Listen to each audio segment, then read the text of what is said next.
Bismillahirrahmanirrahim. Dear students, Assalamu alaikum. Today our topic is Ohm's law. तो students आज के topic में हम Ohm's law को स्टडी करेंगे.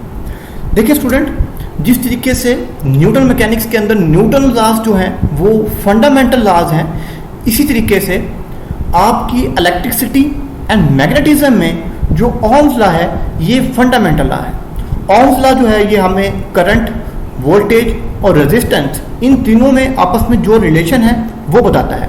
तो आज के टॉपिक में हम करंट, वोल्टेज और रेजिस्टेंस का आपस में क्या रिलेशन है वो सीखेंगे. तो स्टूडेंट्स, ओम लॉ को समझने से पहले हम कुछ जनरल एग्जांपल, जनरल एनालॉजीज के जरिए ओम लॉ को समझने की कोशिश करते हैं. कंसीडर करते हैं कि आपके पास एक पाइप है और इस पाइप में आपका पानी है और इस पाइप को हमने एक पंप के साथ कनेक्ट कर दिया है.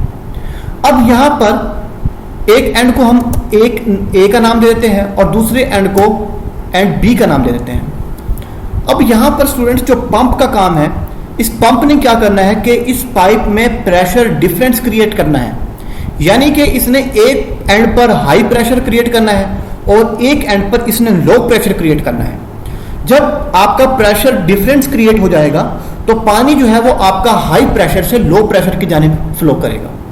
इसी तरीके से हम यहाँ पर क्या करते हैं कि एक कंडक्टर लेते हैं. अब पाइप की जगह पर आपका कंडक्टर आ गया है और पंप की जगह पर आपकी बैटरी आ गई है. जिस तरीके से पंप काम कर रहा था इसी तरीके से इसमें बैटरी ने काम करना है.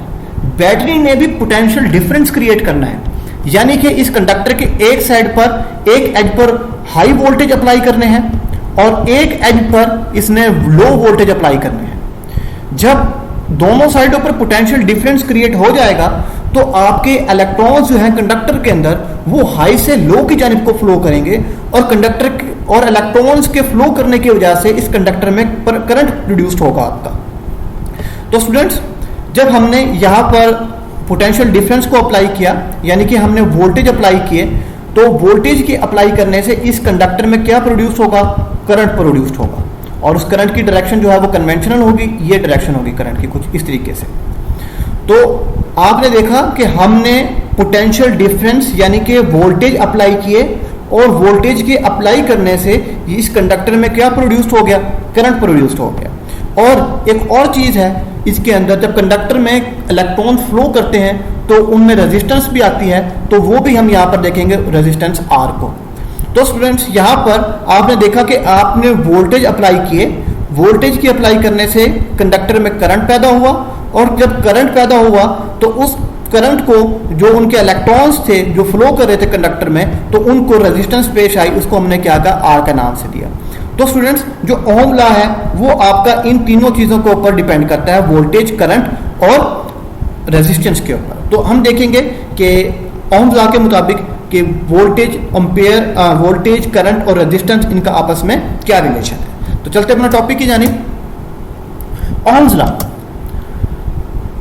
Ohm's law stated that the voltage or potential difference between two points is directly proportional to the current or electricity passing through the resistance.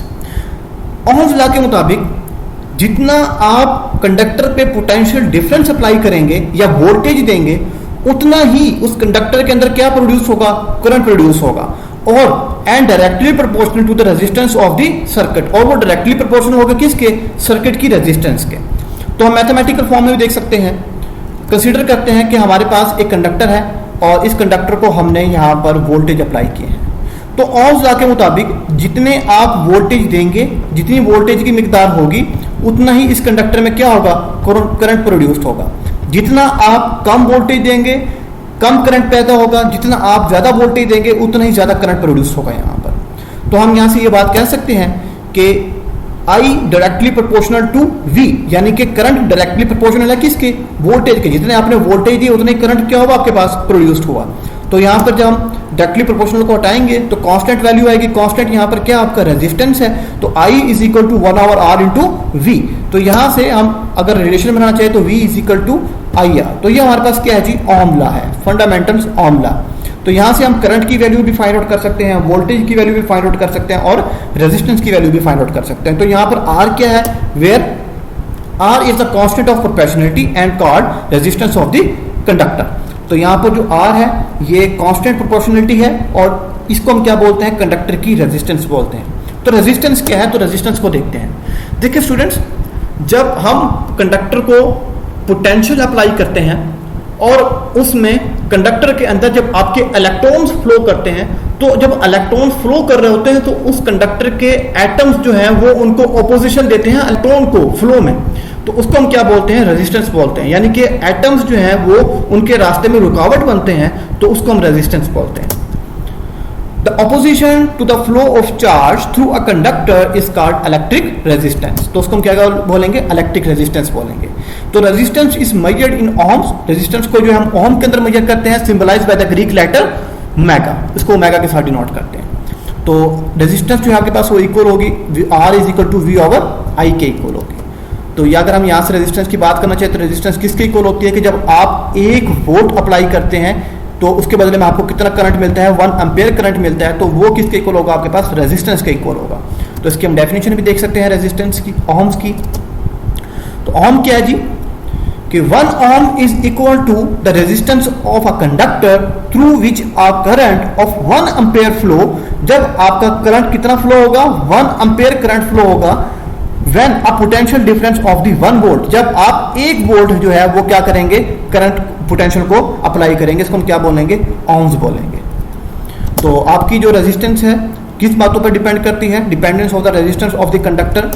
तो आपकी कंडक्टर की जो रेजिस्टेंस है वो 2 बातों पर डिपेंड करती है। पहली है dimension of the conductor, dimension में आती है लेंथ, जितनी ज्यादा लेंथ होगी उतना ही ज्यादा जो है आपके पास वो क्या हो जाएगा, इसकी रेजिस्टेंस बढ़ती जाएगी, और cross sectional of the area के ऊपर। दूसरी चीज जो है physical state of the conductor. Physical state से मुराद है उसका टेम्परेचर, यानी कि जब किसी कंडक्टर का टेम्परेचर हाई होगा तो उसकी रेजिस्टेंस भी हाई होगी, अगर किसी कंडक्टर का टेम्परेचर लो होगा तो उसकी रेजिस्टेंस भी है वो लो होगी। Okay students, thank you, Allah Hafiz.